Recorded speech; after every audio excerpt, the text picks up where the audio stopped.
সুপ্রিয় শিক্ষার্থীবৃন্দ, অনলাইন ক্লাসে তোমাদের স্বাগতম। আমি আজকে অষ্টম শ্রেণী তথ্য যোগাযোগ প্রযুক্তি বিষয়ে দ্বিতীয় অধ্যায়ের পাঠ 12 এবং 13 নেটওয়ার্ক সংশ্লিষ্ট যন্ত্রপাতি বিষয় নিয়ে ক্লাস নিচ্ছি। আশা করি তোমরা সবাই খাতা কলম নিয়ে বসবে এবং সুন্দরভাবে আমি যে ক্লাসগুলো নেব সেগুলো খাতায় লিখে ফেলবে। নেটওয়ার্ক সংশ্লিষ্ট যন্ত্রপাতির মধ্যে আমরা যে বিষয়গুলো নিয়ে আলোচনা করব, প্রথম হচ্ছে মডেম, তারপর হচ্ছে ল্যান কার্ড, রাউটার, তারপর হচ্ছে হাব, তারপর হচ্ছে সুইচ। আমি প্রথমত তোমাদের ছবিগুলো দেখিয়ে দিচ্ছি। এটা হচ্ছে তোমাদের মডেম, এটা হচ্ছে এনআইসি, যাকে নেটওয়ার্ক ইন্টারফেস কার্ড বলে। এটা হচ্ছে রিপিটার, এটা হচ্ছে হাব, তারপর এটা হচ্ছে সুইচ, এরপর হচ্ছে রাউটার, তারপর হচ্ছে ব্রিজ, তারপর হচ্ছে গেটওয়ে। তোমরা এগুলো বর্ণনা আমি পরে দিচ্ছি।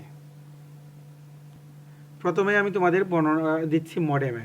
মডেম হচ্ছে একটি নেটওয়ার্ক ডিভাইস যা মডুলেটর এবং ডিমডুলেশনের মাধ্যমে এক কম্পিউটারের তথ্যকে অন্য কম্পিউটারে টেলিফোন লাইনের সাহায্যে পৌঁছে দেয়। মডেম শব্দটি মডিউলেটর ও ডিমডুলেটরের সংক্ষিপ্ত রূপ।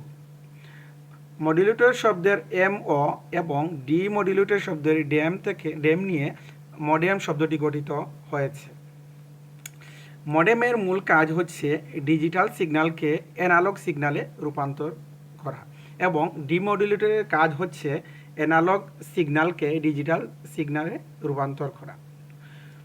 কম্পিউটারের সাথে যুক্ত মডেম কম্পিউটারের ডিজিটাল সিগন্যালকে অ্যানালগ সিগন্যালে রূপান্তর করে টেলিফোন সংযোগ ব্যবস্থা দ্বারা গ্রাহকের নিকট ডেটা বা তথ্য প্রেরণ করে। এভাবে টেলিফোন লাইনের উপযোগী করে ডিজিটাল সিগন্যালকে অ্যানালগ সিগন্যালে পরিবর্তনের প্রক্রিয়াকে মডুলেশন বলে। তারপরে আসো আমরা ডিমডুলেশন নিয়ে আলোচনা করি। গন্তব্য কম্পিউটারের সঙ্গে যুক্ত মডেম সেই অ্যানালগ সিগন্যালকে আবার ডিজিটাল সিগন্যালে রূপান্তর করে তা কম্পিউটারের ব্যবহার উপযোগী করে। এভাবে টেলিফোন লাইন থেকে প্রাপ্ত অ্যানালগ সিগন্যালকে ডিজিটাল সিগন্যালে রূপান্তরের প্রক্রিয়াকে ডিমডুলেশন বলে। আশা করি তোমরা বুঝতে পেরেছ। চিত্রটা কি সুন্দর বোঝা যাচ্ছে। আমাদের প্রথমে তো কম্পিউটার থেকে সেটা যাচ্ছে মডেম থেকে সেটা আমাদের পাবলিক টেলিফোন নেটওয়ার্কে যাচ্ছে, সেটা থেকে আবার যাচ্ছে অন্যের মডেম থেকে আবার অন্য কম্পিউটারে সেটা যাচ্ছে। আর এই যে চিত্র প্রক্রিয়া আছে সেটা হচ্ছে ডেটা কমিউনিকেশন মডিউলেশন এবং ডিমডুলেশনের সাহায্যে ডেটা উৎস থেকে গন্তব্যে প্রেরণ করে থাকে। এছাড়া ডেটা কমিউনিকেশনে মডেম একই সাথে প্রেরক এবং প্রাপক হিসাবে কাজ করে। তারপরে আমরা আলোচনা করি এনআইসি, যেটার পূর্ণরূপ হচ্ছে নেটওয়ার্ক ইন্টারফেস কার্ড। কম্পিউটারকে নেটওয়ার্কের সাথে সংযুক্ত করার জন্য ইন্টারনেট ইন্টারফেস কার্ড ব্যবহার করা হয়। এই কার্ডকে ল্যান কার্ড বা নেটওয়ার্ক অ্যাডাপ্টার বলে, যার সংক্ষিপ্ত রূপ হচ্ছে ল্যান কার্ড। ল্যান কার্ড মাদারবোর্ডের সাথে বিভিন্ন আকৃতির স্লটের মাধ্যমে বসানো থাকে। অধিকাংশ এনআইসি কার্ড অথবা নেটওয়ার্ক ইন্টারফেস কার্ড কম্পিউটারের সাথে বিল্ট ইন থাকে, অর্থাৎ প্রথমেই দিয়ে দেয় যখন সেটা মাদারবোর্ড তৈরি করা হয়। ল্যান কার্ডে 48 বিটের একটি অদ্বিতীয় কোড থাকে, সেটাও তোমরা উপরের ক্লাসে গেলে জানতে পারবে এই 48 বিটের বা 64 বিটের বিটগুলো কী। এই অদ্বিতীয় কোডকে এমএসি, যাকে ম্যাক অথবা মিডিয়া অ্যাক্সেস কন্ট্রোলার অ্যাড্রেস বলে। তোমাদের প্রত্যেকে লক্ষ্য করবে ম্যাকের পূর্ণরূপ, এটা প্রায় সময় চলে আসে পরীক্ষায়, ম্যাক মিডিয়া অ্যাক্সেস কন্ট্রোলার। এই ম্যাক অ্যাড্রেস কার্ডের রমে রক্ষিত থাকে। তোমরা আগের ক্লাসে জেনেছো রম কাকে বলে, র্যাম কাকে বলে। রম হচ্ছে রিড অনলি মেমোরি এবং র্যাম হচ্ছে র্যান্ডম অ্যাক্সেস মেমোরি, সেটা হচ্ছে রমের মধ্যে সংরক্ষিত থাকে। নেটওয়ার্ক ইন্টারফেস কার্ড ডিভাইস এবং ডেটা কেবলের মাধ্যমে সিগন্যাল আদান প্রদানের কাজ সমন্বয় করে থাকে। এনআইসি এবং RJ45 সকেট থাকে, যেখানে নেটওয়ার্ক কেবলটি প্লাগ ইন করা হয়। আমি এখানে একটা ছবি দেখাচ্ছি, সেটা হচ্ছে এনআইসি অথবা নেটওয়ার্ক ইন্টারফেস কার্ড, যেটাকে ল্যান কার্ড বলা হয়ে থাকে। এরপরে আমরা যেটা নিয়ে আলোচনা করছি সেটা হচ্ছে হাব হচ্ছে একটি নেটওয়ার্ক ডিভাইস, একে ল্যান ডিভাইস বলা হয়, যার সাহায্যে নেটওয়ার্কের কম্পিউটারসমূহ পরস্পরের সাথে কেন্দ্রীয়ভাবে যুক্ত থাকে। একটি হাবে কতগুলো ডিভাইস যুক্ত করা যাবে তা হাবের পুট সংখ্যার উপর নির্ভর করে। অনেক সময় হাবের মধ্যে 10টা থেকে 15টা বা 7টা থেকে 8টা, 5টা থেকে 6টা এইরকম পুট দিয়ে থাকে। লেন দিয়ে করার জন্য হাব অধিক ব্যবহৃত হয়। স্টার টপোলজির ক্ষেত্রে হাব হচ্ছে কেন্দ্রীয় নিয়ন্ত্রণকারী ডিভাইস। এটা যেটা আমি তোমাদের লাস্ট ক্লাসে বলেছি বিভিন্ন ধরনের টপোলজি নিয়ে। স্টার টপোলজিতে কেন্দ্রের মধ্যে হাবটা থাকে। কোনো প্রেরক হাবে ডেটা সংরক্ষণ করলে হাবে সংযুক্ত ডিভাইস সেই ডেটা গ্রহণ করতে পারে, অর্থাৎ হাবের ক্ষেত্রে ডেটা ব্রডকাস্ট হয়ে থাকে। ফলে নেটওয়ার্কের ট্রাফিক বৃদ্ধি পায় এবং ডেটা আদান প্রদানের বাধা বা কলিনশনের সম্ভাবনা থাকে। হাবকে মাল্টিপুট রিপিটারও বলা হয়। এটাকে অনেক সময় আমরা আমাদের যাদের ইলেকট্রিসিটি যাদের বাসা আছে এবং আমরা মাল্টিপ্লাগের মতো এটা দেখে থাকি। আমরা নেক্সট যেটা আলোচনা, এখানে কিছু একটা হাবের ছবি দেখাচ্ছি। এটার চেয়ে অনেক সময় ছোটো থাকতে পারে, এটার চেয়ে বড় থাকতে পারে। সবাই লক্ষ্য করো, এটা একটা মাল্টিপ্লাগের মতো দেখতে। তারপর হাবের কিছু প্রকারভেদ আছে, সেটা হচ্ছে সক্রিয় হাব, একটা হচ্ছে নিষ্ক্রিয় হাব।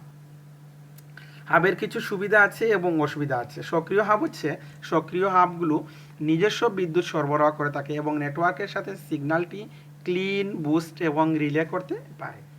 এটি রিপিটারের পাশাপাশি তারের ক্ষেত্রে উভয় হিসেবে কাজ করে।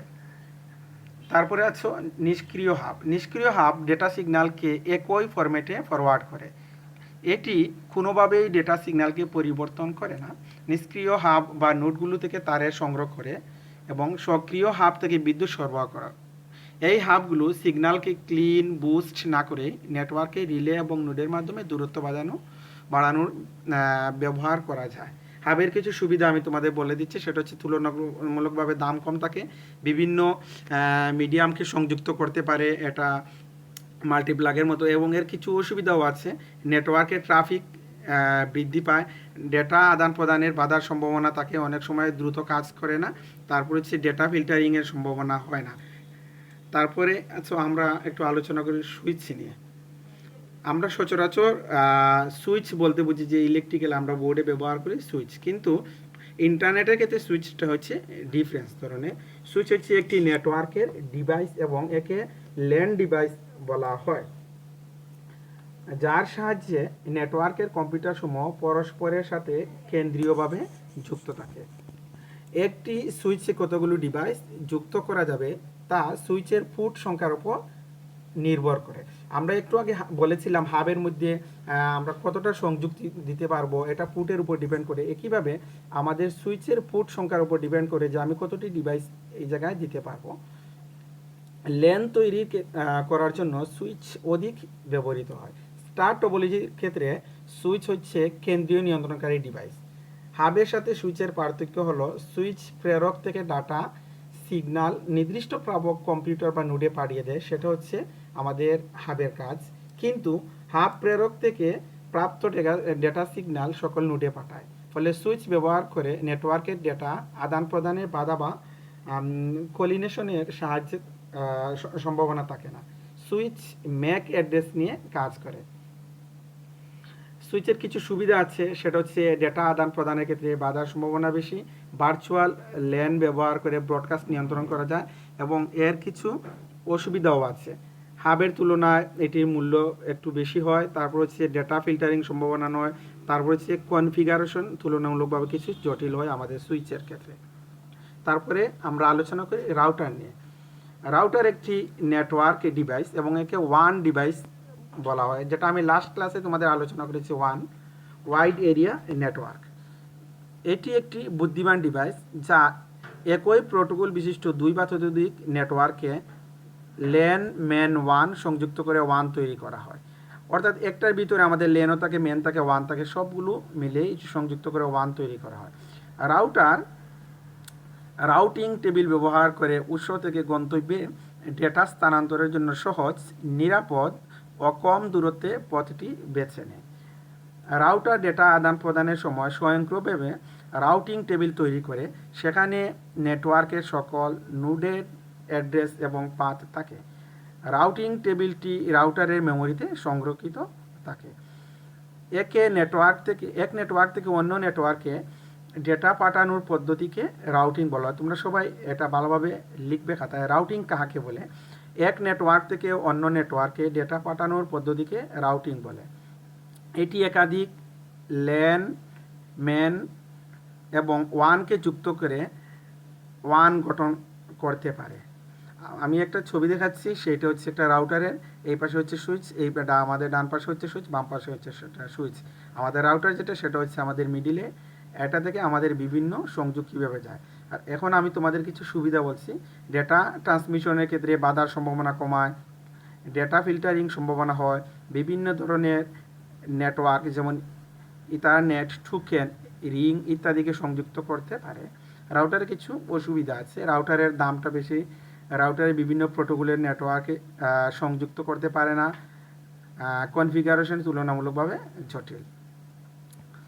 আমি এই জায়গায় তোমাদের বিস্তারিত আলোচনা করেছি এবং এগুলো থেকে তোমাদের প্রত্যেকে রাউটার এবং সুইচের পার্থক্য, হাব এবং সুইচের পার্থক্য, এগুলো তোমরা পৃথক করে ফেলবে।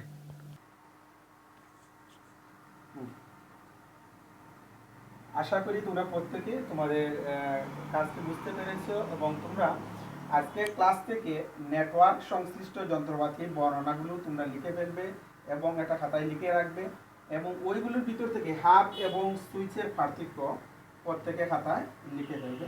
সবাই ভালো থাকবে।